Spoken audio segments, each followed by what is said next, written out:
salli wa sallim ala sayyidina Muhammadin wa ala alihi wa sahbihi ajma'in. Amma ba'd. Qala Allah Ta'ala fil Qur'anil Karim, a'udzu billahi minasyaitonir rajim. Bismillahirrahmanirrahim. Wa ka'ayyin min nabiyyin qatala ma'ahu ribiyyun katsir fama wahanu lima asabahum fi sabilillah wa ma da'ufu wa mastakanu wallahu yuhibbus sabirin. Wa qala Rasulullah sallallahu alaihi wasallam, ajaban li amril mu'min aina wajadaha fa huwa haqqu biha. Ajaban li amril mu'min idza asabathu khairan syakara wa idza asabathu dharran syawara fa kana khairul lahu.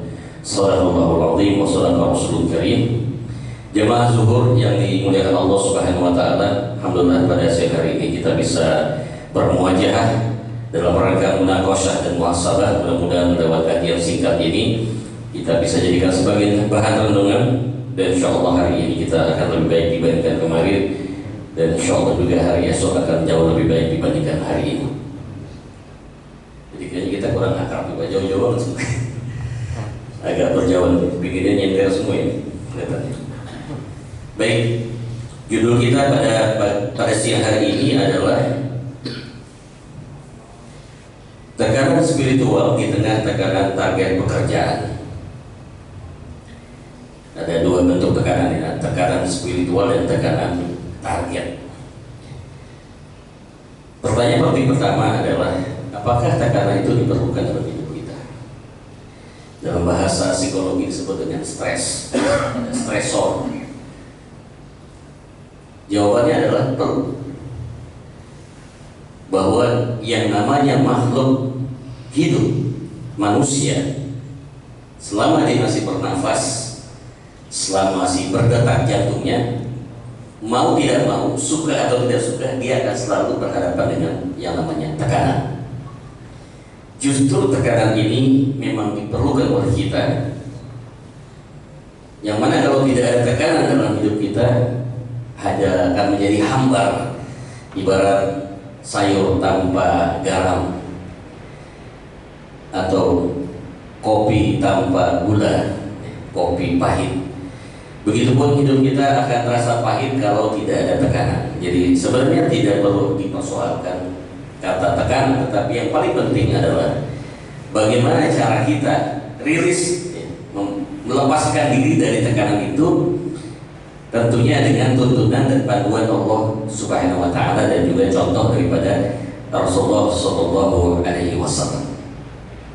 Sambil menunggu proses, nampaknya memang tidak bisa ditampilkan di layar karena source-nya saya ini adalah HDMI, sementara di sini bentuknya VGA. Cuma kalau drop dari VGA ke HDMI kayaknya tidak bisa muncul, Pak. Saya sudah kirim PDF-nya kepada Pak Budi, itu nanti bisa ditayangkan lewat laptop beliau. Tadi coba nyari-nyari, ternyata ketemu, Pak. Ini barang yang saya cari. Mudah-mudahan ini bisa memberikan satu gambaran, karena waktu kita sangat singkat sekali waktunya. Ini ada spring, per. Per ini bisa menjadi sebuah ilustrasi atau perumpamaan materi kita pada hari ini. Per ini bersifat elastis. Lawannya elastis dan plastis.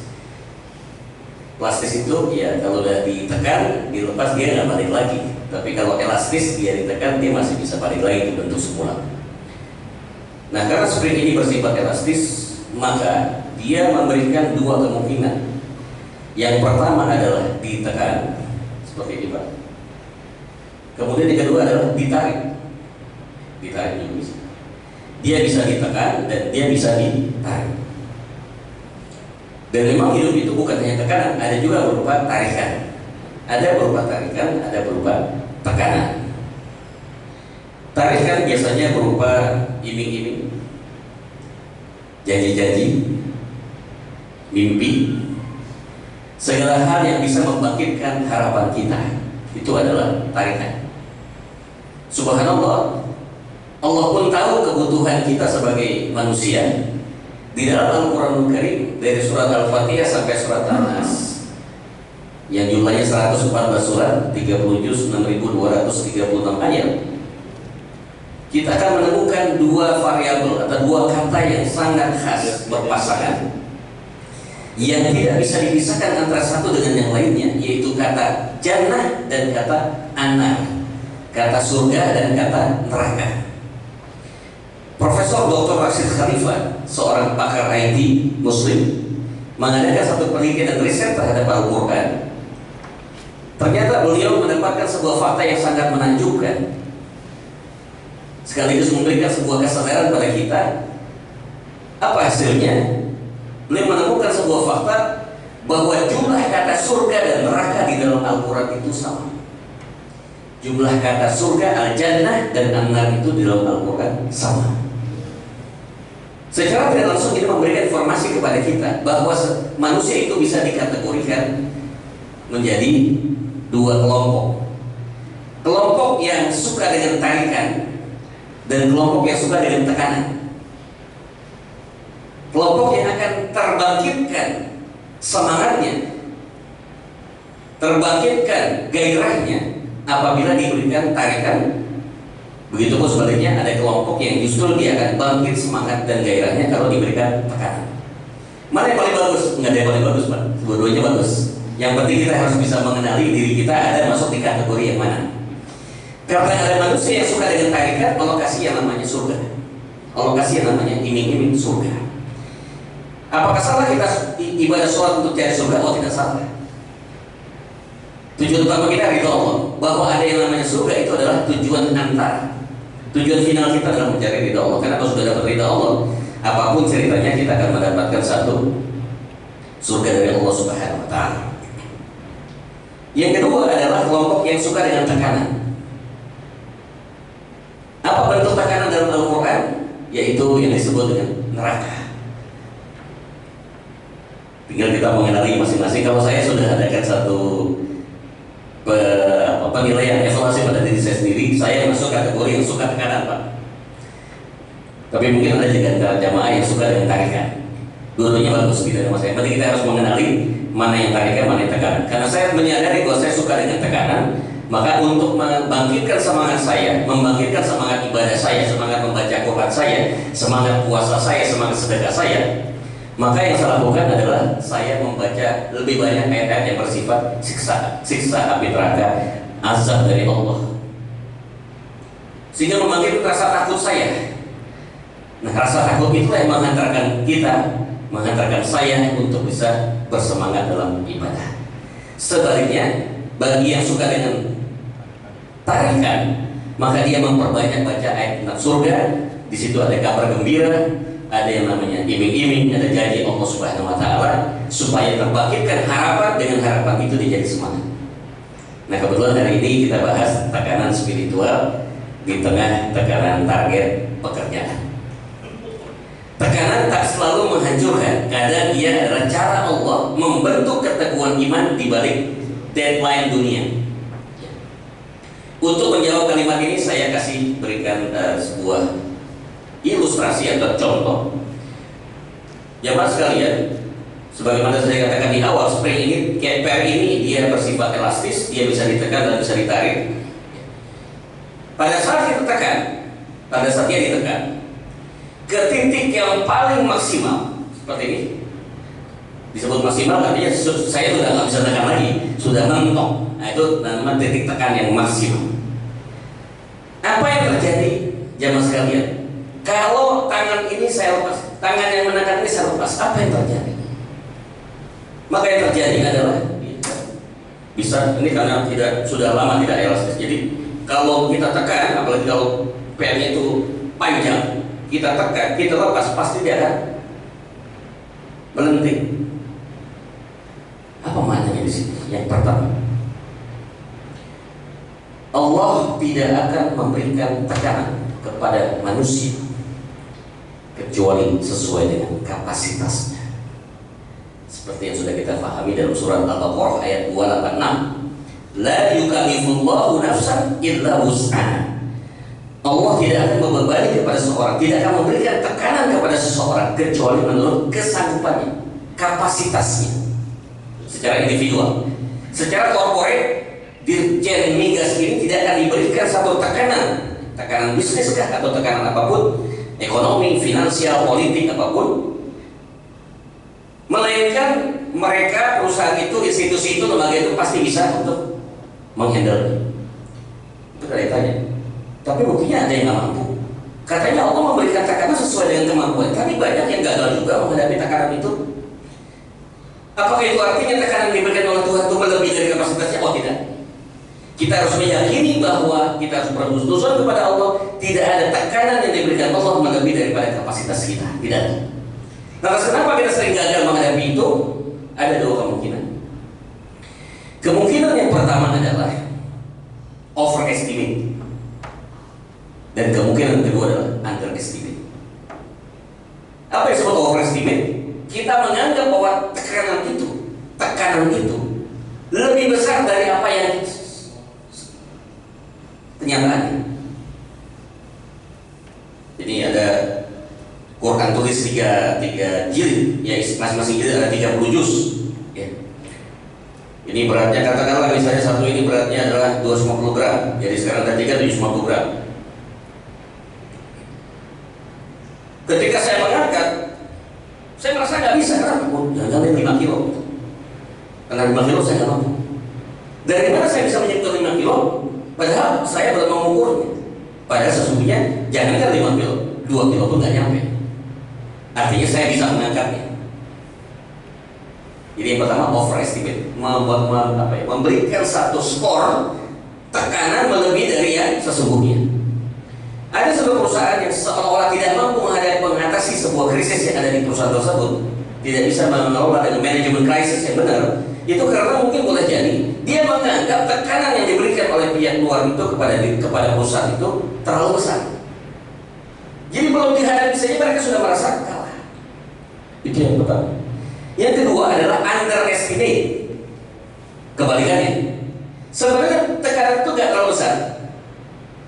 Sebenarnya bisa kita sebut saja misalnya tekanan itu nilainya adalah 100, tapi dia menilai dirinya bukan 100. Padahal dia sebenarnya skor dia itu 100, tapi dia menilai dirinya adalah 50. Mana mungkin 50 mengangkat 100? Kayaknya nggak mungkin. Nah, underestimate. Kalau yang tadi yang pertama, dia punya kemampuan 100, ya, tapi menilai yang sebenarnya yang diangkat itu 100, tekanan 100, dia nilai 1000.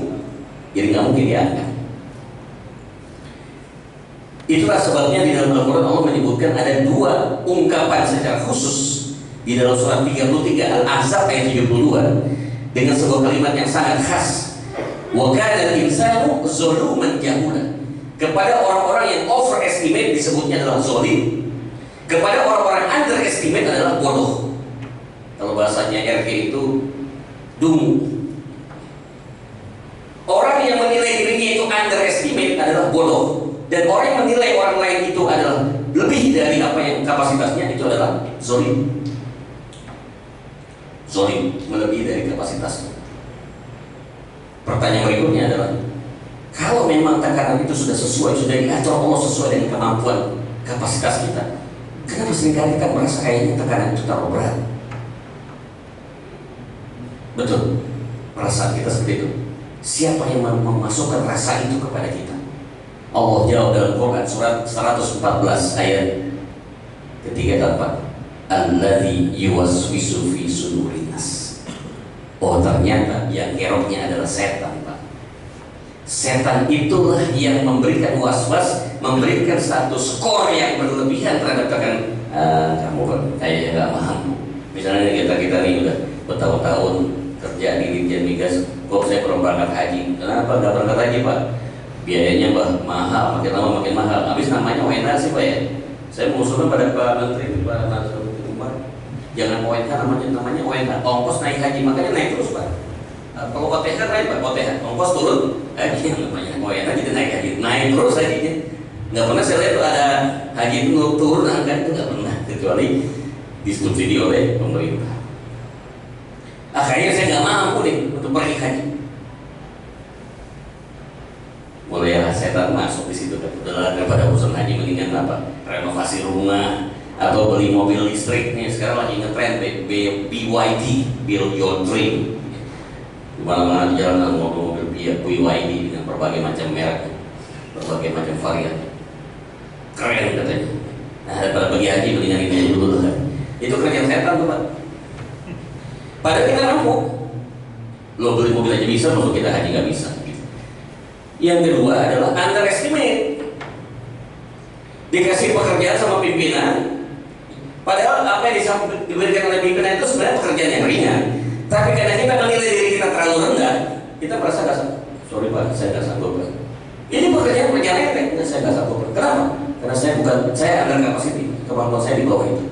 Padahal kemampuan tidak seperti itu. Mungkin juga pimpinan memberikan satu tugas melebihi dari kapasitas kita. Hidup itu sudah tinggal nyetel Pak. Bagaimana kita nyetel diri kita supaya bisa menyesuaikan terhadap tekanan. Profesor Quraisy mengatakan di dalam tafsirnya Al-Misbah, dia salah satu dari dua pakar tafsir bergelar profesor di Indonesia, satu lagi Profesor Rumuroi di Surabaya. Yang disebut orang yang tenang itu bukan berarti nggak ada tekanan. Ada kata tekanan, ada kata tenang. Orang yang disebut tenang itu bukan berarti nggak ada tekanan. Tekanan tetap ada, tetapi orang yang tenang dia bisa tetap stabil dalam situasi tekanan apapun. Nah, itu penting banget. Jadi berarti bukan orang yang tenang, seorang mukmin yang tenang hatinya itu bukan berarti dia sudah dihilangkan faktor tekanan, bukan. Tetap ada tekanan itu.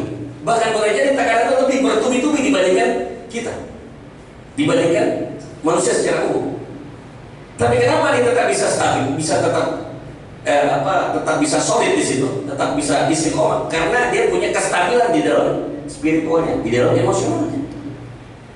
Ya, kan? Jadi makanya fokus kita hari ini dalam mengatasi tekanan-tekanan tarik pekerjaan itu yang harus kita setel adalah bagaimana kita bisa memasukkan unsur ketenangan di dalam proses tekanan-tekanan tadi. Mari kita lihat berikutnya.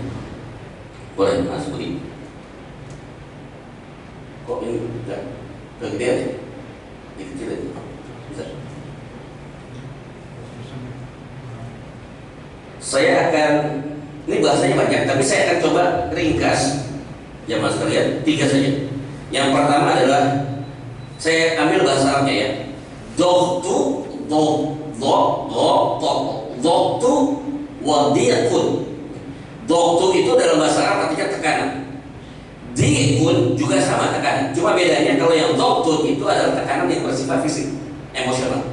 Sedangkan diikun adalah tekanan yang bersifat moral spiritual. Jadi yang satu adalah fisik, emosional, sedangkan yang kedua adalah diikun, itu adalah sesuatu tekanan yang bersifat moral spiritual. Kita akan bahas. Kemudian yang kedua adalah tasawur wal waqi'. Bagaimana cara pandang, paradigma, cara berpikir Al-Quran, Nabi, dan para ulama tentang masalah tekanan ini, supaya kita punya patokan, tidak mereka atau menebak-nebak. Yang ketiga adalah yang paling penting, tahdimu an-nafsi fi hayatik. Bagaimana kita mengelola diri kita di dalam kehidupan dalam rangka mengatasi yang namanya tekanan. Bukan menghilangkan tekanan, tapi mengatasi tekanan. Ingat saja, tekanan bicara spring. Jadilah kita seperti spring. Spring itu siap ditekan dan siap ditarik. Kita sebagai makhluk manusia pun siap ditekan dan siap ditarik. Ditekan artinya apa dalam kondisi kritis, miskin, banyak utang, cerai dengan istri, ribut sama anak, ribut sama pimpinan, dikhianati oleh teman bisnis. Itu adalah tekanan, meletih ya. Yang kedua adalah dia bisa ditarik. Bisa ditarik dalam bentuk apa? Cita-cita, mimpi. Pembayang bisa jalan-jalan keliling dunia gratis, bisa pergi umroh gratis, bisa nengok orang tua, atau bisa menyekolahkan anak di luar negeri S2, S3 di kampus yang sangat terkenal atau favorit. Itu adalah tarikan-tarikan. Yang penting adalah bukan kapan kita ditarik, kapan ditekan. Yang penting adalah saat ditekan kita siap dan saat ditarik kita siap. Ada dua mentalitas sebenarnya yang harus kita bangun dalam hal ini. Pada saat kita ditarik dan dikasih oleh Allah, bersyukur. Itu yang pertama, SOP-nya. Pada saat kita ditekan, maka sikap kita adalah sabar. 2S. Ditarik kita siap bersyukur, sebagaimana Nabi Sulaiman. Nabi Sulaiman itu adalah nabi yang boleh dikatakan lengkap dalam hal yang bersifat fisiknya, diberikan ke istana, ke kerajaan, kekuasaan yang luar biasa, diberikan pasukannya ABRI aja cuma 4 angkatan, 5 angkatan. Ini kalau Nabi Sulaiman ada pasukan binatang dan pasukan jin, Pak. ABRI nggak punya pasukan jin dan pasukan binatang. Ada pasukan katak, tapi kan manusia dipakai alat, di sini manusia katak dari apa, marinir. Dijaga ya Pak, dijaga ya, Kopassusnya Angkatan Laut. Terkait dengan sebuah doa yang disampaikan Nabi Sulaiman, ya Allah, berikanlah aku kekuasaan yang setelahku tidak boleh ada lagi yang melebihi kekuasaan daripada. Nih, doanya luar biasa Nabi Sulaiman. Bukan hanya minta jabatan, Pak. Jadi kalau diterjemahkan dalam bahasa politik sekarang nih, Pak, ya Allah, berikan jabatan presiden kepada saya yang setelah itu tidak boleh ada lagi yang memegang jabatan ini kecuali saya. Kayak gitu, Pak. Nggak ada yang boleh lebih. Kalau ada presiden harus di bawah saya kelasnya. Dikasih sama Allah, Pak. Dikasih sama Allah Nabi Sulaiman. Doanya dikabulkan. Tapi sekalipun demikian, beliau punya satu doa yang khas. Qala Rabbi auzi'ni an ashkura ni'mataka allati an'amta 'alayya wa 'ala walidayya wa an a'mala shalihan tardahu wa aslih li fi dhurriyyati inni tubtu ilaika wa inni minal muslimin. Jadi kalau ditarik, hari ini banyak orang yang nggak siap ditarik, Pak. Apa bentuknya? Maaf, OKB. Orang kaya baru, norak gitu, Pak. Baru punya mobil baru, baru punya mobil apa, Mercy, Lamborghini, Ferrari. Ditunjukin orang gitu. Untuk itu yang pakai model itu, Pak, ya. Apa namanya? Yang dibuka tuh, Pak. Ini cuma dua seat ya, terus bisa dibuka, itu atapnya, dia punya roofnya bisa dibuka, dia tunjukin. Padahal saya mau, Pak, buat apa? Dia mau nunjukin ke orang, gue punya mobil kayak begini gitu. Padahal nggak relevan gitu loh, Pak. Itu kan biasanya dipakai di Eropa kalau musim dingin kan gitu. Bisa kalau musim panas ditutup gitu kan. Ini kita kan gitu. Kalau orang nggak siap kayak itu begitu, Pak. Mentalnya nggak siap. Sementara kalau kita ketemu orang kaya beneran, Pak, orangnya sederhana, Pak. Bapak kalau ketemu yang namanya almarhum itu, saya ngomongin karena sudah meninggal, Pak. Jadi kita bukan berarti punya kepentingan kan. Bob Sagino pernah tahu? Bob Sagino, salah satu pengusaha yang punya kencing di Kemang, kaya, mana-mana celana pendek, Pak. Tapi kalau kita nggak kenal, main terjun migas ada yang nggak kenal, kayak ngapain kayak singkat, waduh, tahu banget ya orang. Perasaan yang nanya nggak lebih kaya dibanding gua gitu, dalam hati dia gitu kan, dia lebih kaya dibandingkan yang nanya gitu, tapi tetap aja. Bahkan waktu zaman SBY pernah diundang sama SBY, dia nggak mau datang, kecuali SBY mengizinkan saya pakai celana pendek, karena itu udah ciri khas dia. Bukan dia nggak mau menghormati, memang ada protokol ya untuk ketemu presiden dan makanya nggak sopan gitu. Tapi dia udah punya aturan, nggak mau ya udah nggak apa-apa, saya nggak ketemu SBY nggak apa-apa lagi. Baik, ditekan, ditarik siap, ditekan pun juga siap, sabar, ditekan semaksimal pun gitu. Dan tidak ada contoh yang terbaik dalam hal ini kecuali Nabi Muhammad SAW. Contoh, apa bentuk contoh tarikan yang diberi kepada Nabi Muhammad? Abu Jahal, ini trio elit politik pada saat itu. Abu Lahab, Abu Sufyan, Abu Jahal, ini trio dapat menemui Rasulullah untuk negosiasi. Muhammad, kalau kamu mau minta duit menjadi orang yang paling kaya, Crazy Rich di Mekah, kami sediakan uang. Kalau mau disediakan uang. Dan mulai hari itu Anda akan menjadi orang paling kaya di Mekah. Tapi ada satu syarat, jangan lagi dakwah. Berhentikan dakwahmu, kembalikan kepada ajaran nenek moyang kita. Itu tarikan pertama. Belum selesai dijawab, tambah lagi tawaran kedua. Kalau kau ingin wanita cantik, kami akan kumpulkan wanita yang paling cantik. Silakan kau ambil wanita itu. Kau boleh miliki, kau boleh manfaatkan sesukamu. Biasanya kan begitu, Pak. Di politik itu kalau nggak duit adalah perempuan. Dia nggak suka duit kasih perempuan, nggak suka perempuan kasih duit.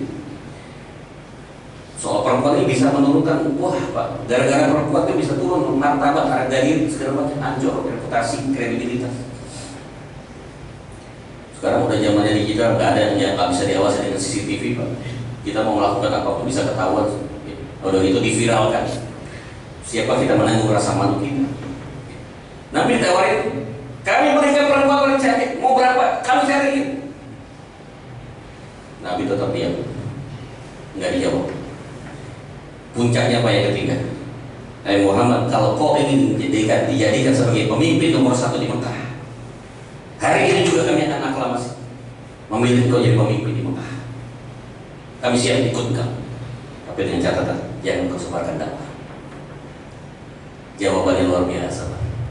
Dengan ada tarik yang 3 tarikan tadi, ya itulah saya bilang tidak ada contoh yang terbaik kecuali Nabi Muhammad. Apa jawaban Rasulullah? Lau wada'u syamsa fi yamin wal qamara fi yasar. Seandainya matahari di tangan kananku, bulan di tangan kiriku, istilahnya kau kasih matahari ke aku, kau kasih bulan ke aku gak akan terima. Aku tolak dan aku tetap akan berdakwah. Ini berubah. Beliau siap menghadapi tarikan-tarikan sehebat aku, tetap gak bergeming.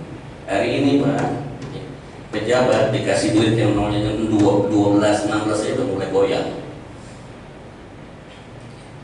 Juta, triliun, miliar, mudah-mudahan kita doain Pak, mudah-mudahan istiqomah Pak Purbaya ya Pak ya.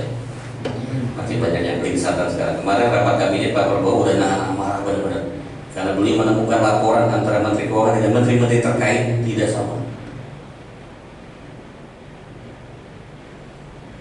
Mau dimarahin bagaimana? Mungkin beliau punya cara tersendiri untuk bisa melakukan supaya tidak menyakiti hati. Saya lihat beliau jawabnya benar-benar masih kuat, jadi masih tetap ada itu postur. Padahal beliau sudah banyak dikhianati orang gitu. Tapi itu ya kita berikan, Allah memberikan kebaikan pada beliau. Baik, jadi balik lagi sampai kepada yang namanya tekanan dan tarikan itu hanya 2 saja dalam hidup, syukur dan sabar.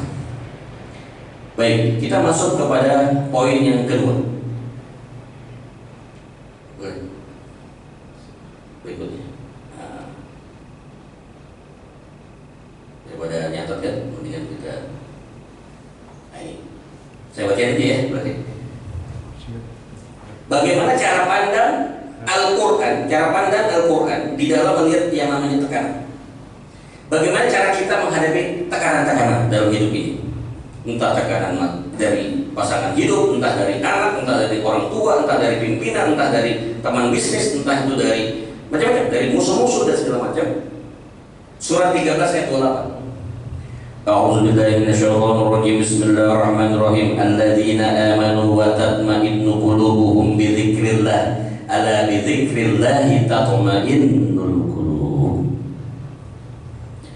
Adapun orang-orang yang beriman, hati mereka menjadi tentram karena mengingat kepada Allah. Ingatlah, hanya dengan mengingat Allah hati akan selalu menjadi tentram. Ketika ada tekanan seperti itu, yang dibutuhkan kita pertama adalah ketenangan dan ketentraman. Tidak boleh emosional. Dan salah satu cara yang paling sederhana untuk menahan emosi adalah diam. Tidak berbicara, berdiam saja. Tawakuf, diam saja, nggak bergerak, tidak ada bicara. Kemudian yang kedua, atur nafas. Karena biasanya orang yang marah, orang yang emosional itu dia punya pacu jantung yang meningkat, Pak. Atur nafas. Saya biasa latih 10-20. Tarik 10 detik, keluarkan 20. Tahan 5, keluarkan. Sehingga ritme jantung sudah mulai agak normal. Walaupun sudah dipancing untuk meledak-ledak, tetap tenang. Kemudian yang ketiga, yang namanya marah itu unsurnya api. Api itu harus dipadamkan dengan air. Berwudu, basuh air. Kalau nggak sempat kita berwudu, paling nggak kita minum air putih. Setelah minum air putih, lakukan terapi zikir sesuai dengan kondisi yang kita hadapi saat itu. Kalau misalnya orang itu marah-marah, maka kita ingat dengan Asmaul Husna, Al-Ghafurur Rahim, Ar-Rahmanir Rahim, Latiful Khabir. Semua sifat-sifat Allah yang sifatnya lembut, pengasih, penyayang, sehingga tidak muncul rasa dendam, benci, kesel, marah dan sebagainya. Ya, nasib bermobil Pak, tiba-tiba ada yang nyerempet motor gitu. Sepengetahuan saya, mohon maaf, kalau saya salah di kursi, rasanya sih tidak ada Pak orang mau nyerempet mobil kita terus sengaja Pak, kecuali dia penjahat Pak. Berarti nggak sengaja Pak ya. Tapi kadang-kadang kita menyikapinya dengan sikap yang berlebihan. Contohnya apa? Mas matanya taruh di mana? Dari dulu pas mata di sini Pak, nggak mungkin di dulu Pak. Pertanyaan-pertanyaannya nggak masuk akal. Tapi itu untuk apa? Melampiaskan rasa kesal kita biasanya. Tahan, atur nafas, minum air putih kalau ada, makanya kita standby itu di kendaraan air putih, kemudian setelah itu kita berzikir.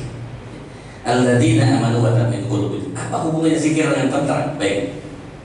Ini saya bahas dari secara psikologi, neurologi, ada psikoneurologi.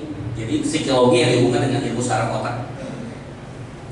Para ahli di bidang otak mengatakan ketika orang dalam keadaan menyebut nama Tuhan, wabil khusus menyebut nama Allah, kita Muslim, asma Allah, zikir, maka terjadi dua proses. Yang pertama adalah reduksi hormon kortisol, dan yang kedua adalah optimal hormon dopamin. Saya ulang sekali lagi, pada saat orang menyebut nama Allah, berzikir, menurut pakar di bidang psikologi neurologi, pada saat itu dia mengucapkan zikir dengan kesadaran, dengan satu penghayatan, ya, benar-benar sungguh-sungguh, turun yang namanya hormon kortisol, hormon yang bisa menjadi stresor dia untuk stres dan bisa sampai ke tingkat stroke. Yang kedua adalah meningkatnya hormon dopamin, hormon kebahagiaan. Disinilah jawabannya. Kenapa ketika ada riset orang-orang yang ahli sholat, orang-orang yang ahli ibadah, kenapa dia jauh lebih tentram, lebih cepat sembuhnya dalam penyakit? Karena dia punya terapi zikir. Bukan sekadar ngomong, ya bukan sekedar komat kami, tapi dia paham maksudnya, dia paham artinya, dia juga dia serap dalam hati. Subhanallah walhamdulillah wa la ilaha illallah wallahu akbar. Kadang-kadang dirinya juga irama juga menjadi hal yang berpengaruh. Karena setiap suara itu kan ada frekuensinya. Ternyata ada frekuensi yang bisa membuat kita lebih memiliki satu pengaruh terhadap rohani kita, yaitu frekuensi theta. Memang asiknya tuh kalau ada alatnya Pak, ya, alat yang bisa mendeteksi frekuensi suara. Secara umum ada 4, alfa, beta, theta, dan delta. Kalau delta itu 0 sampai 4, 0 sampai 4 Hz. Kondisi delta itu suara kondisi di mana kita lagi tidur. Ya kalau lagi tidur itu posisinya adalah 0 sampai 4. Ya, seperti beliau mungkin dalam posisi mungkin ada hampir mau 0 ya. Kemudian 4 sampai 8 itu posisi alfa, bawah sadar. Maaf, 0 sampai 4, kemudian 4 sampai 8 itu theta. 8 sampai 14 itu adalah alfa, 14 sampai 25 adalah delta, beta. 14, 25 beta. Beta itu ini sekarang ini kita lagi kondisi lagi sadar, yang memang lagi tidak khusyuk ya, yang sedang tidak menutup matanya, yang sedang tidak tertidur, itu berarti dalam kondisi sadar. Berarti 14, 20, 25 yang lagi bekerja. Jadi lagi mikir, Gus lagi ngomong apa nih? Tekanan maksudnya apa nih? Kalau ada pakai per itu dia lagi mikir. Itu yang kerja itu adalah frekuensi beta. Di bawahnya adalah alfa, 4 sampai 8, yaitu bawah sadar. Ya Pak, biasa kita kenal hipnosis ya Pak ya? Hipnosis itu namanya ada bawah sadar. Di bawahnya lagi adalah theta, 4 sampai 8. Nah, di kondisi zikir di theta inilah yang bisa meningkatkan hormon dopamin secara luar biasa. Dibilang tidur, enggak Pak, dia bukan dalam kondisi tidur. Tapi dibilang bawah sadar, masih di bawah dikit lagi. Harus dilatih memang. Dari yang sadar ke bawah sadar dulu, baru ke suprasadar, baru kemudian sampai dengan kondisi tidak sadar. Baik, ini yang pertama. Dalam menghadapi tekanan-tekanan kerjaan, deadline lah, proyek yang nggak selesai lah, segala macam, banyak vendor-vendor yang nggak sesuai dengan janji, gitu ya. Atau lintas departemen yang tidak ada dukungan, kita mulai stres. Pada saat itulah kita coba untuk melakukan apa yang disebut dengan ad-dumanina fi wasdil qalb. Bagaimana kita mencoba untuk tetap tenang dan tentram dalam kondisi mengingat Allah Subhanahu wa taala. Baik, yang berikutnya, boleh. Bagaimana panduan Rasulullah tentang masalah ini? An Anas bin Malik radhiyallahu anhu qala Rasulullah sallallahu alaihi wasallam inna 'idhamal jaza ma'a 'idhamil bala wa inna Allah idza ahabba qauman ibtila'ahum faman radiya falahu ridha wa man sakhata falahu sukhut. Rawahu Tirmizi. Ini ada di buku kitabnya Tirmizi halaman 2396. Hadisnya kategorinya hasan. Apa artinya?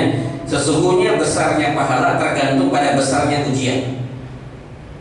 Nah, ini rumus ekonomi, high risk high return. Kalau kita mau dapat untung yang gede, ya biasanya bisnis yang resikonya gede, untungnya gede. Kalau dapat yang mau cari resiko yang rendah, ya biasanya untungnya juga kecil, Pak. Sesungguhnya luar biasa. Sesungguhnya besarnya pahala tergantung pada besarnya ujian. Dan apabila Allah mencintai suatu kaum, kalau Allah senang cinta sama kita, maka Dia akan menguji kita. Ya, ternyata ketika menekan kita, memberikan tekanan pada kita, itu tanda Allah sayang sama kita. Jangan, ya Allah, kenapa saya terus yang diuji? Kenapa terus yang ditekan, dikasih musibah? Kenapa nggak tetangga? Kenapa nggak teman kantor saya sebelah? Kenapa saya terus gitu? Itu artinya Anda terpilih justru gitu, menjadi orang yang dicintai Allah gitu. Jadi harus dirubah cara berpikir kita. Dia akan menguji kita.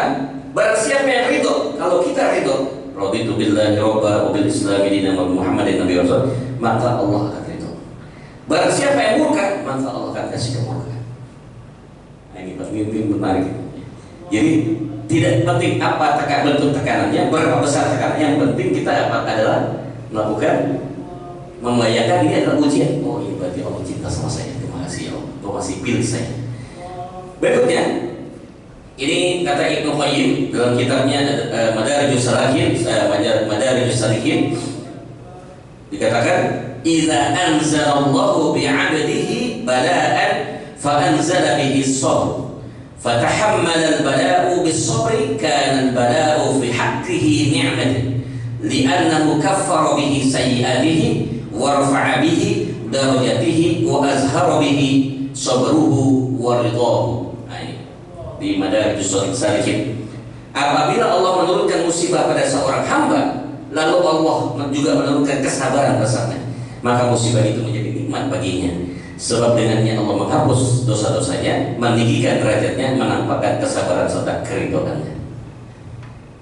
Jadi kalau dari ayat Qur'annya, dari hadisnya, dari perkataan ulama, semuanya positif, Pak. Tekanan itu bukan sesuatu yang harus dikhawatirkan gitu. Artinya mulai hari ini kita harus menyatakan satu deklarasi. Ustaz, saya siap ditekan. Saya siap ditekan. Mungkin Pak Purbaya membayangkan begini kan. Ya, silakan Anda akan saya, bagi Tuhan cinta sama saya. Kita berkasih juga bisikan sama dia juga, biar dia lebih tenang gitu kan, dalam ada dia mengecam tekanan-tekanan sangat mirip dari kiri kanan depan belakang, luar biasa. Yang kedua, dihapus dosa. Yang ketiga, derajatnya dinaikkan oleh Allah Subhanahu wa Ta'ala. Itu cara Allah. Sama kayak kita sekolah, gimana mau naik kelas kalau nggak ujian, Pak? Nggak ada yang tiba-tiba simsalabim, abracadabra, ya. Ajaib atau anak kita dari SD langsung lompat SMP nggak pakai ujian, SMP nggak bisa, tetap harus ada ujian. Kita mau dapat beasiswa ada ujiannya juga, S2, SD ada ujiannya semua. Begitu pun kita kalau mau naik makom pun juga harus ada ujiannya. Jadi mulai hari ini kita punya persepsi cara pandang kita terhadap tekanan itu hal yang positif, tergantung bagi kita bagaimana kita menyikapinya. Lanjut, ini yang terakhir. Menata diri dalam hidup kita. Bagaimana kita membuat memanage sebuah tekanan itu menjadi sehat ya. Karena tidak bisa dihilangkan tekanan. Selama kita jadi manusia masih hidup, siap-siap ada di tekanan atas, bawah, kiri, kanan, depan, belakang pasti akan ada. Ya, apapun bentuknya pasti akan ada. Tinggal kita fokus pada 3 hal. Dalam menata diri ini ada yang pertama adalah tata niat. Setiap tekanan apapun yang datang kepada kita, set up niat kita. Kita set up dulu, setting dulu niatnya. Apa niat kita? Ikhlas. Sehingga kalau itu terjadi hal yang terburuk sekalipun hari itu, insya Allah Allah akan hisab kita sesuai dengan ikhlasnya kita, sesuai dengan niat kita. Jangan anggap remeh soal niat ini, karena kita sudah tahu ya, pasti sudah banyak juga yang menceritakan hal ini, menyampaikan informasi tentang masalah ini. Masih ingat Pak, kisah seorang pembunuh? Kisah seorang pembunuh yang telah membunuh 99 orang yang sudah tidak ada kemungkinan bakal masuk surga. Pas yang ke-99 kan dia mau tobat nih Pak. Dia ketemu sama seorang pendeta, bisa nggak nih Tuhan ngampun? Nggak bisa, dia korbannya yang 100. Akhirnya dia masih punya harapan ketemu seorang ulama, masih mungkinkah Tuhan untuk mengampuni dosa-dosa saya sudah membunuh seorang? Bisa. Kata si ulama itu bisa. Gimana caranya? Kau pindah dari kampungmu yang jahat tadi ke kampung yang baik, hijrah. Oke, siap. Begitu hijrah, belum sampai meninggal, belum sampai ke tempat yang baik meninggal. Ini belum terjadi proses perubahan akhlak dan perubahan perilakunya, baru mau pindah doang nih. Turun dua malaikat. Yang pertama malaikat azab. Apa kata malaikat azab? Ini jatah saya. Kenapa kata malaikat azab? Dia nggak pernah berbuat baik sedikit pun semasa hidupnya. Kerjanya ngebunuh orang terus. Dan sebelum dia mati sudah membunuhnya ke 100. Nggak pantas dia masuk surga. Ini pantasnya jatahnya saya masuk ke neraka. Saya malaikat azab yang neraka akan. Oh nanti dulu kata malaikat rahmat. Sekalipun dia kerjaannya membunuh, jangan lupa dia juga sudah bertobat. Bentuk taubatnya apa? Dia pergi meninggalkan kampung yang jelek kepada kampung yang baik. Sudah ada satu kebaikan yang akan menghapus semua keburukan. Wah, sengit tiba azab rahmat nggak ketemu dan datang lagi malaikat yang ketiga penengah. Udah daripada ribut, kita hitung aja jaraknya. Mana yang lebih dekat? Dekat ke kampung yang baik atau ke kampung yang buruk? Ya Allah ya Rob, bedanya masih jengkal doang Pak. Sejengkal dekat tempat yang baik. Siapa yang ngambil? Malaikat rahmat. Ini yang saya maksud. Betapa penting dari masalah niat. Hari ini walaupun kita belum haji, Pak, minimal niat udah niat haji. Walaupun belum jadi hafiz Quran, hafal Quran 30 juz, nggak apa-apa. Niat, insya Allah niat hafiz Quran. Seorang yang kerja itu nggak apa-apa. Insya Allah Allah akan ganjar kita sesuai dengan niat kita. Yang penting sudah ada usaha. Nggak berusaha menghafalkan. Mulai juz 30, juz 292. Masih nggak bisa juga, ya udah tahsin. Nggak bisa tahsin. Memperbaiki bacaan Al-Quran. Yang mungkin dulunya masih baca Al-Fatihahnya Alhamdulillahi Rabbil Alamin, masih begitu, dirubah menjadi Alhamdulillahi Rabbil Alamin. Tahsin. Wah, tahsin susah juga Pak. Ini lidah udah susah, udah kebentuk. Susah untuk mengeluarkan makhraj yang benar. Apalagi kalau huruf yang udah unik-unik, macam zot, ya. Kemudian dha itu agak susah. Ya udah, ini kasih kesempatan tadi. Saya hari ini akan bergembira nih Pak. Yang nggak bisa hafal Quran, yang saya belum bisa tahsin yang terbaik, belum memenuhi dengan hukum tajwid dan tahsin. Ini Pak, Quran tulis. Kayaknya udah gak ada alasan lagi Pak. Hafal nggak bisa, baca nggak bisa, nulis sekarang Pak. Maksudnya gimana Ustaz? Ini 3 juz Pak, per buku ini 1 juz. Kalau dibuka isinya, itu isinya adalah Al-Quran per juz. Yang huruf-hurufnya sudah dibuat tapi sama-sama Pak, ngeblur Pak. Tugas kita Pak, ngerengin. Dikerengin dengan apa? Dengan pensil gitu. Maka kita punya moto, tuliskan walaupun 1 ayat. Bukan bari-bari ya kan, sampaikan, nah itu dai, sampaikan walaupun 1 ayat. Kalau kita tuliskan walaupun 1 ayat. Saya sudah siapin bagi jamaah yang ingin mencoba untuk melatih menulis Al-Quran. Kata Imam Syafi'i, jumlah huruf dalam Al-Quran ada 1.020.000. Kalau nggak percaya itu sendiri, kalau saya nggak percaya Pak Imam Syafi'i, nggak mau repot saya. 1.020.000 huruf. Kata Nabi, ketika orang baca alif, lam, mim itu bukan 1 pahala. Alif 1 pahala, lam 1 pahala, mim 1 pahala, bahkan digajar 10 kali lipat. Jadi 1.020.000 kali 10. Berapa tuh Pak? 10.200.000. 1 kali khatam kita menulis Al-Quran, berapa pahala yang sudah kita kumpulkan. Apalagi kalau bicara migas ini Pak Budi menyumbang buat pesantren 100 Al-Quran tulis dipakai buat anak-anak tulis, maka itu menjadi pahala juga. Pahala jariah akan jadi saksi. Ini akan jadi saksi nanti Pak di hadapan Allah Subhanahu wa taala bahwa aku pernah menuliskan buat ya Allah, aku belum menghafal Quran, aku belum bisa membaca Quran dengan baik, padahal aku sudah menuliskan Al-Quran dengan baik. Nanti bagi kawan yang ingin memiliki Islam di setelah acara kita ya. Jadi yang pertama adalah tata niat. Kita niat kita ikhlas, jaga niat kita ikhlas. Yang kedua adalah tata waktu. Banyak yang menjadi gagal dalam mengatasi tekanan itu karena apa? Masalah tata waktu. Saya nggak mau kasih rumit-rumit Pak. Saya pakai sistemnya Rasulullahnya. Kata Rasulullah, aku membagi hidupku menjadi 3. Sepertiga untuk Allah, sepertiga untuk umat, sepertiga untuk diri dan keluarga. Jadi kalau 1 hari 24 jam, kurang lebih plus minus ya, walaupun tidak persis, 8 jam beliau bersama Allah, 8 jam beliau bersama Allah, bukan berarti yang lainnya nggak bersama Allah. Beliau pasti 24 jam bersama Allah, tetapi 8 jam itu maksudnya ibadah yang ritualnya, yang sholatnya, tahajudnya segala macam, itu 8 jam. 8 jam kedua bersama umat, silaturahmi, ziarah, nengok orang sakit, kemudian takziah, itu Rasul. Yang ketiga baru sisanya adalah untuk diri dan keluarga. Nah silakan boleh dihitung-hitung sendiri dari 24 jam waktu kita, kayaknya udah banyak paling banyak kayaknya di jalan apa ya? Iya Pak. Di jalanan udah tambah macet, ya kan? Kemudian ya segala macam lah, hangout lah segala macam, habis waktu kita.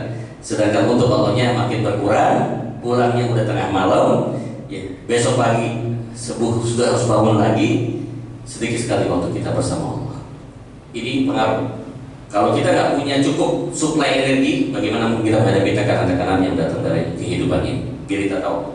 Kalau ada repot untuk yang seperti itu, kita pakai cara ulama tasawuf, yaitu berdasarkan waktu sholat.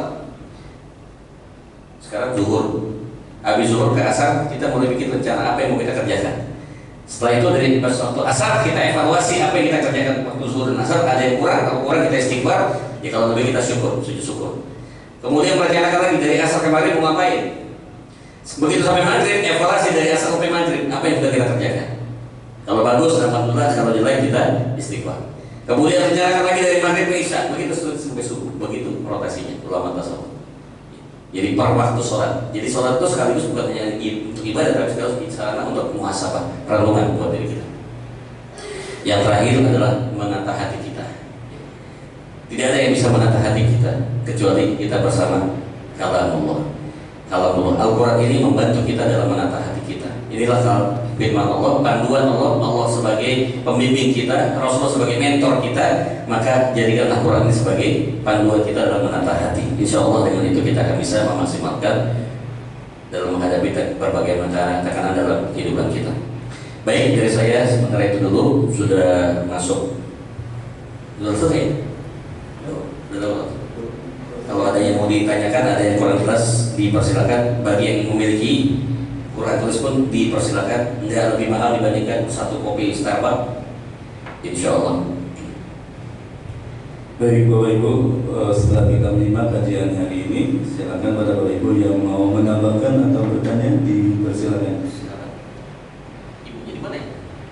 Di dalam Iya.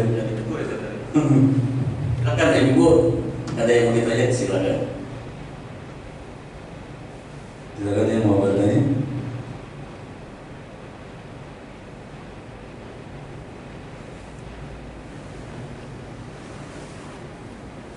Ya nggak sempat nyatet, nanti bisa disebarluaskan. Jadi materinya ada di Pak Budi. Sudah. Oh ada ya, bagi yang mau melihatnya lagi sekarang. Cuma belum terlalu detail ya. Baik, sambil menunggu yang lain, ketika kita melakukan rutinitas aktivitas kerja agar tidak membosankan dan banyak tekanan, sehingga kita menginginkan circle kerja itu ketemu dengan orang baik, atas nama yang baik, dan lelahnya juga jadi lillah gitu. Itu kira-kira adakah terobosan untuk melakukan pekerjaan yang kita itu pengen itu happy ending gitu, yang kita itu sesuai dengan hobi sehingga tidak menjenuhkan atau membosankan? Ya. Untuk menjawabnya saya ingin mengingatkan Pak Budi dengan sebuah lagunya Bimbo, Sajadah Panjang. Ingat? Ada satu kalimat yang menarik. Ada sajadah panjang terbentang. Bisa nggak Pak Budi? Ibaratnya ini ruang kantor kita, ini masjid ya. Jarak dari masjid ke ruang kerja kita katakanlah misalnya 100 meter atau 50 meter. Bayangkan seolah-olah. Kenapa kalau kita di musola kayak ini, di musola di kelas, hati kita kok tenang. Di masjid itu kok tenang, adem, gitu, sejuk, gitu ya, fresh. Padahal kita di masjid juga terbatas. Paling top jam 1 kita harus meninggalkan masjid ini, balik lagi ke ruang kerja. Dan ruang kerja kita suasananya akan beda dengan masjid. Ya kan? Ya. Teman-teman yang ada di sana juga tidak punya bahasa yang sama. Di sini kan semua bahasanya sama, bahasa ibadah. Begitu udah masuk ke ruang kerja kita udah lain lagi urusan. Nah katanya Bimbo, bentangkan saja. Seolah-olah ibaratnya ini saja tarik sampai ke ruang kerja. Jadi jangan membatasi.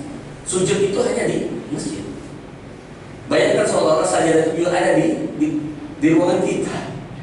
Jadi kita merasa bukan lagi ngetik sebenarnya, dia sedang berzikir. Dan setiap jari kita memencet sesuatu itu adalah zikir kepada Allah Subhanahu Wa Taala. Dan bagaimana supaya bisa jadi zikir? 3 syaratnya. 1, dimulai dengan Bismillah dan kita ikhlas lillahi ta'ala. 2, dalam cara kita bekerja sesuai dengan syariat Allah, bukan mengerjakan sesuatu yang dilarang oleh Allah Subhanahu Wa Taala. Yang 3, tujuannya adalah mencari ridha Allah. Maka kalau itu dilakukan, semua akan bernilai ibadah, walaupun kita lagi ada di masjid. Maka siapapun yang kerja di Dijen Migas, walaupun sedang tidak di masjid, dia melakukan 3 syarat tadi, dia ada sedang ibadah, sedang beribadah, dan insya Allah pahala. Walaupun kelihatannya lagi ngetik, tapi sebenarnya dia sedang ibadah juga dalam bentuk yang berbeda. Kita harus zikir juga, zikir. Ngetik ini zikirnya dikit. Karena apa yang dikerjakan itu adalah membantu kepentingan umat. Tinggal bagaimana arahnya, bukan sekedar kita kerja itu dapatkan gaji supaya kita bisa kaya, kita bisa beli ini itu terbatas. Itu nggak akan jadi ibadah. Saya kerja ini dalam rangka untuk membantu orang lebih banyak. Mudah-mudahan dari situ saya mendapatkan berkah untuk keluarga dan istri saya, anak saya. Kan berbeda niatnya. Itu 1. Yang kedua,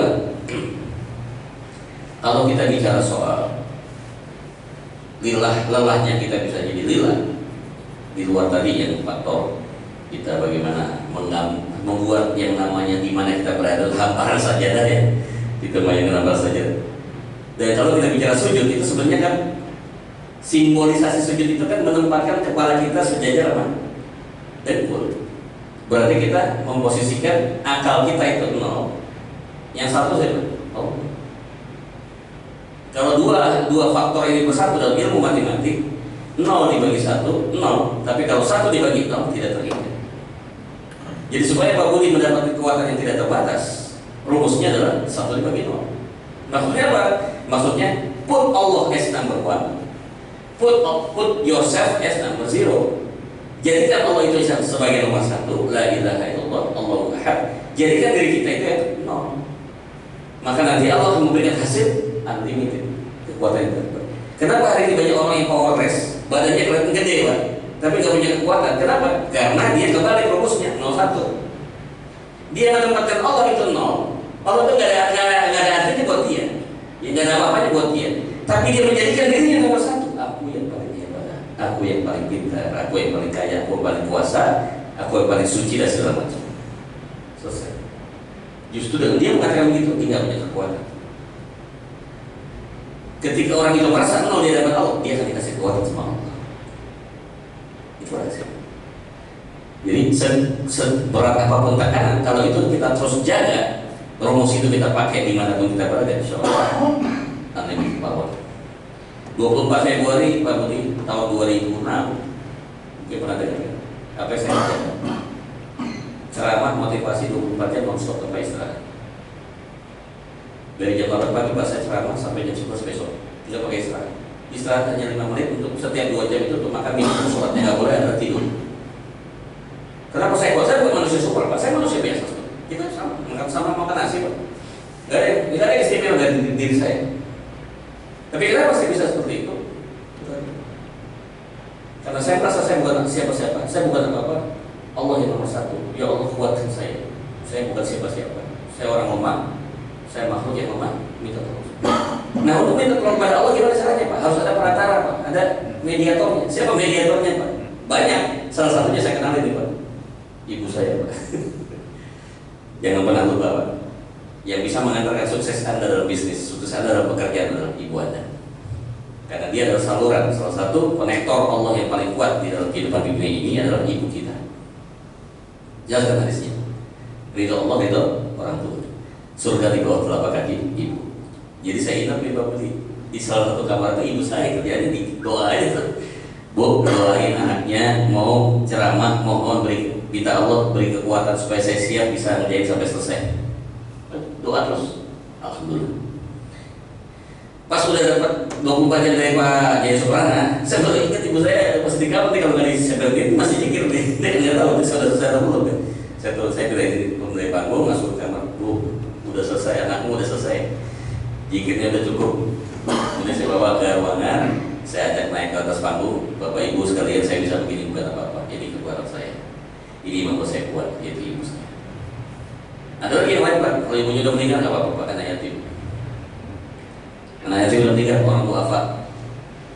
Dimanapun kita ketemu ada orang yang dizolimi, bantu Pak. Kalau ditolong dan dia senang, dia ridho, dia doa, dia kabul. Kan ada paten-patennya Pak. Tinggal kita memaksanya.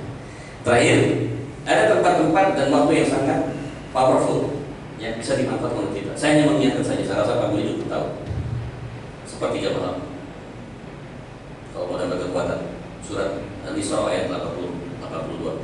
Wa minal laili fatahajjat bihi nafilatan lak asa ayyab'atsaka rabbuka maqaman mahmuda. Kedua,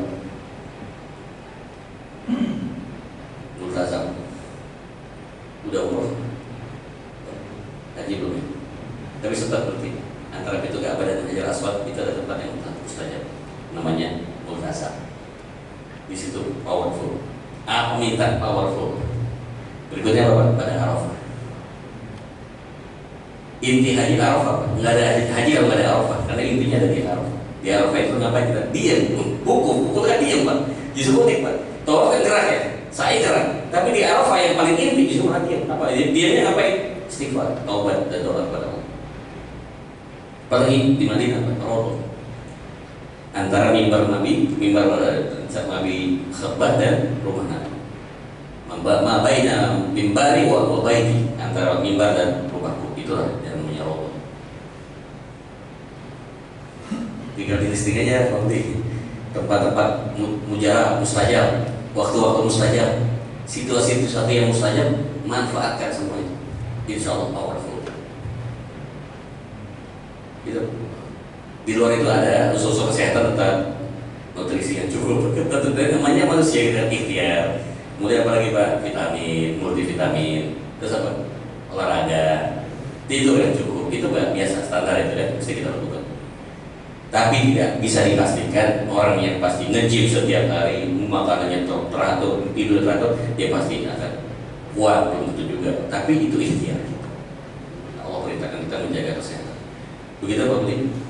Cukup ya, kita cukupkan dulu dengan baca hamdalah kafatul majlis. Alhamdulillahirabbil alamin. Subhanallahi bihamdika nasyhadu an la ilaha illa anta nastaghfiruka wa natubu ilaik. Silakan bagi jamaah yang memiliki Quran tulisnya boleh dimanfaatkan. Kalau tidak siap dananya mungkin nanti bisa transfer, kita kasih nomor rekeningnya. Assalamualaikum warahmatullahi wabarakatuh. Waalaikumsalam warahmatullahi wabarakatuh. Semoga menginspirasi iman kita, dan untuk file kajian bisa dilihat di WA grup Jemaah Ikhlas. Dan bagi jemaah yang mau menginginkan buku tuliskan walau satu ayat, bisa menghubungi Gus Reja atau bisa menghubungi pengurus. Terima kasih. Assalamualaikum warahmatullahi wabarakatuh. Coba tinggal keringin. Berjus. Tidak. Oh ya. Kan ada 30 bisa kok. Oh, tausil ditulis.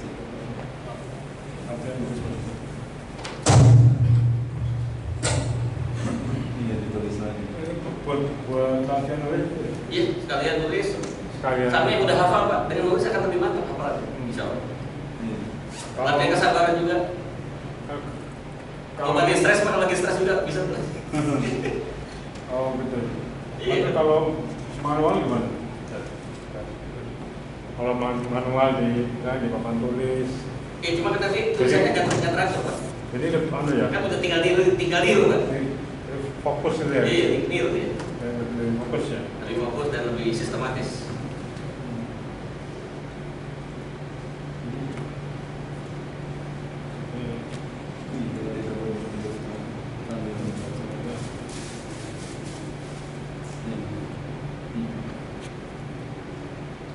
Kami launching Agustus sebulan 15.000 sold out.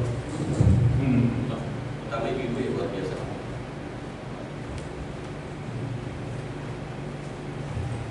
Ini apa?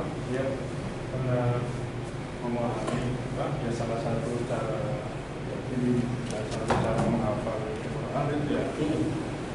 Kan pertama dibaca ya, kan dikror. Ya. Baca berkali-kali.